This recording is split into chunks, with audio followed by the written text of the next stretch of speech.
atas peristiwa yang terjadi beberapa hari terakhir ini.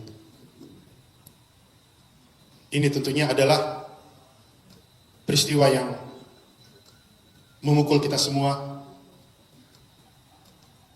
menyedihkan juga bagi kami, dan tentunya kami ini adalah salah satu ujian besar yang dihadapi oleh Pertamina.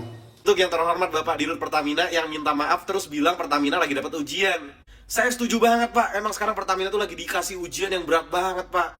Apalah itu masyarakat yang lebih milih Shell daripada Pertamina ya kan Pak ya?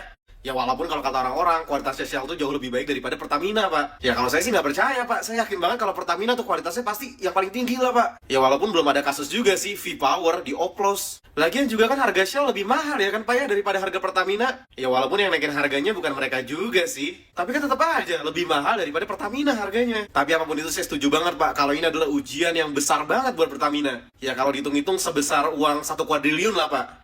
Sorry. Kunci motor gue mana ya?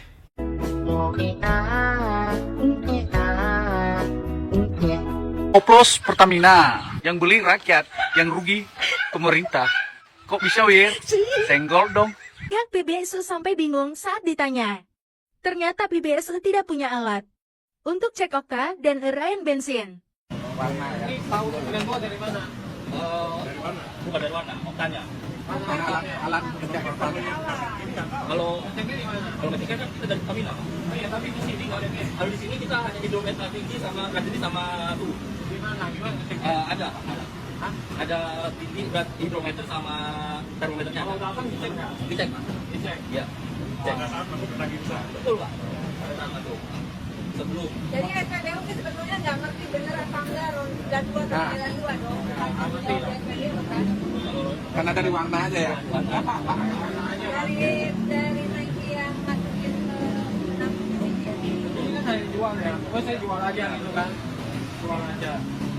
Tapi pokoknya Bapak gue nggak tahu nih 92 ya. Kalau 92 dari mana? Ya kan dari mana? Tahu warnanya. Kalau warnanya diganti, Bisa sulap jadi ganti. Ada nggak konsumen yang langsung minta yang oplosan itu ada? Oh, di sini nggak oplos ya? Oh iya, enggak ya? Kita harus gimana lagi sih jadi manusia? Di rumah harus bikin bangga keluarga. Di tempat kerja harus bikin bos kaya. Di negara harus terima kalau korupsi udah jadi budaya. Mana yang sekarang berasa? Kita kira Pertamina bisa dipercaya. Ternyata dia langsung masuk klasemen Liga Korupsi peringkat pertama. Emang kalau nggak bersyukur mah, 1 kuadriliun juga nggak ada puasnya. Udah ya, kita naik bedanya yuk. Kemana? Ke Mekah. Ini mah War, lebaran juga baru sampai condet. Beli parfum lu. Iya War, badan lu bau genteng. Yang Siapa nih yang suka beli Pertama? Pokok mau bahas korupsi di Pertamina. Udah lihat kan beritanya? Pertalite dioplos jadi Pertama. Dan negara katanya yang rugi 193,7 triliun. Yakin, yang rugi itu negara. Bukan kita yang beli bensin. Padahal tujuan kita beli bensin yang lebih mahal itu supaya kualitasnya lebih bagus. Biar mesin lebih awet. Bener kan? Ternyata kita di prank. Yang lebih parahnya satu negara yang kena. Kita dipaksa cinta produk lokal. Tapi kok begini ya caranya? Produk lokal kita. Jadi intinya tuh, begini. Ada oknum yang beli bensin RON 90, tapi lapornya RON 92. Nah, bensin RON 90 ini dioplos, terus dijual sebagai RON 92 ke seluruh Indonesia. Yang rugi siapa? Yang jelas kita masyarakat, pengguna BBM Pertamax. Agak sulit dibilang kerugian negara.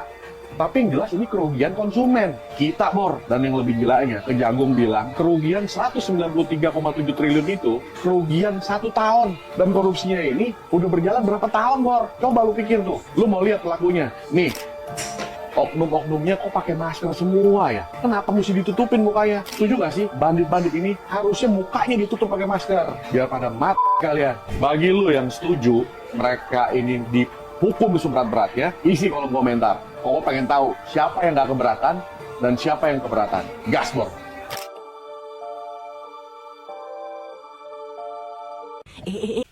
Miris ya, yang membongkar kasus Pertamina yang sudah merugikan negara hampir 1.000 triliun justru dianggap penjahat yang hanya ingin mengganti pemain.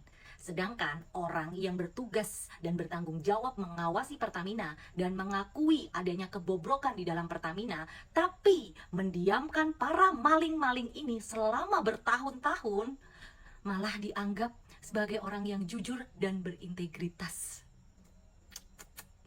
Please, bisa nggak 2029 ganti rakyat? Bisa ya? Bisa kali ya? Please. Bisa. Ganti rakyat. Ada komentar netizen? Orang-orang Jakarta enak, kecewa sama Pertamina bisa beli yang lain, ada sel dan lain-lain. Kita warga Kalimantan ini kecewa, mau beli di mana? Tetap di Pertamina.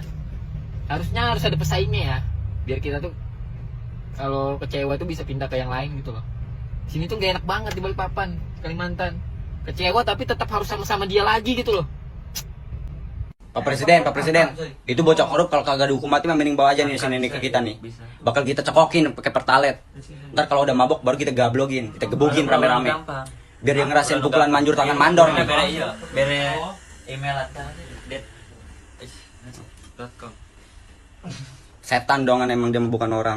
Jangan di skip. Saya akan memberikan berita terbaru, berita hot, berita terpercaya. Dan berita ini akan menggemparkan dunia perpolitikan Indonesia dan pemberitaan nasional. Yaitu Ahok akan ditarget dijadikan tersangka KPK.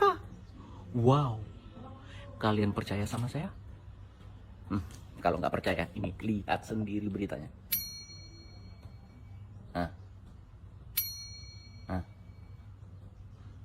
Gimana?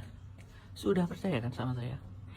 Ini bakalan jadi riuh-riuhnya pemberitaan perpolitikan nasional ini. Saya tidak sabar menunggu ini terjadi. Pasti sangat antara partai merah dan partai penguasa ribut-ribut.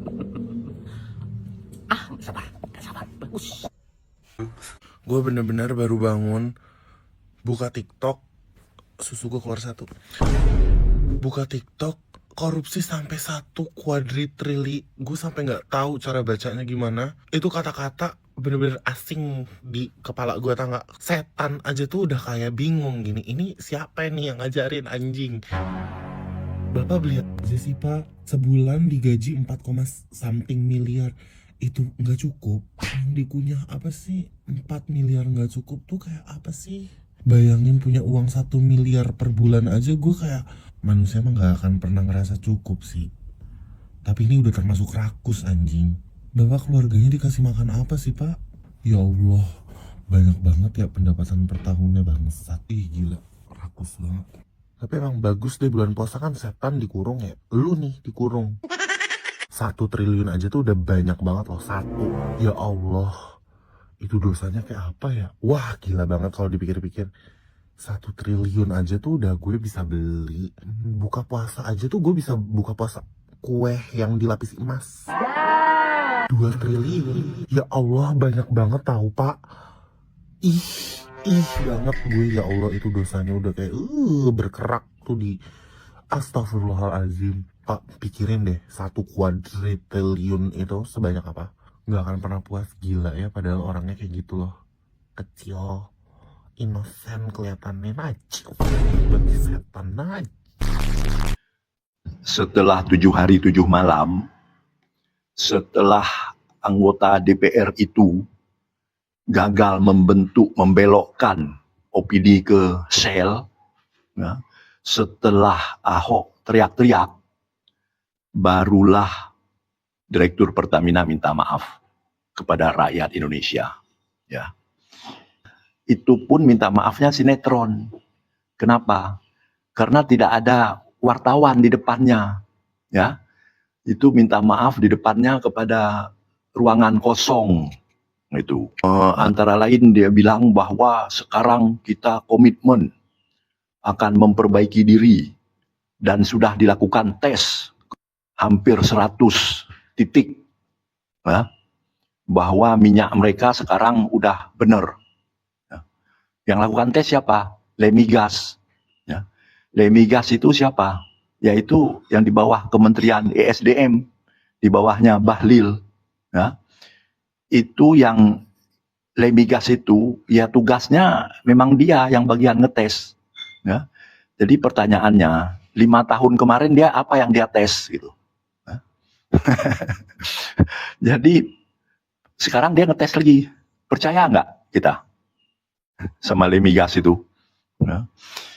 Jadi nggak bisa dipercaya gitu. Jadi artinya sekarang pun kondisi Pertamina tidak ada yang tahu.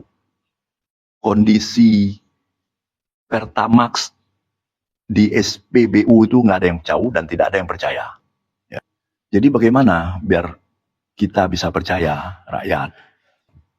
SPBU itu harus dites oleh badan independen, ya, bukan Lemigas, independen. Nah, dan itu dilakukan secara transparan dan diumumkan kepada publik, baru kita bisa percaya. Kalau enggak berarti permintaan maaf ini cuman sinetron. Ya. Dan kepada Pertamina sendiri, perusahaannya harus dilakukan audit investigasi yang independen, ya, keuangannya dan sebagainya. Jadi harus lakukan audit khusus ini. Ya. Nggak bisa cuman berdiri minta maaf di ruangan kosong seperti itu, nggak bisa. Ya. Tidak ada yang percaya.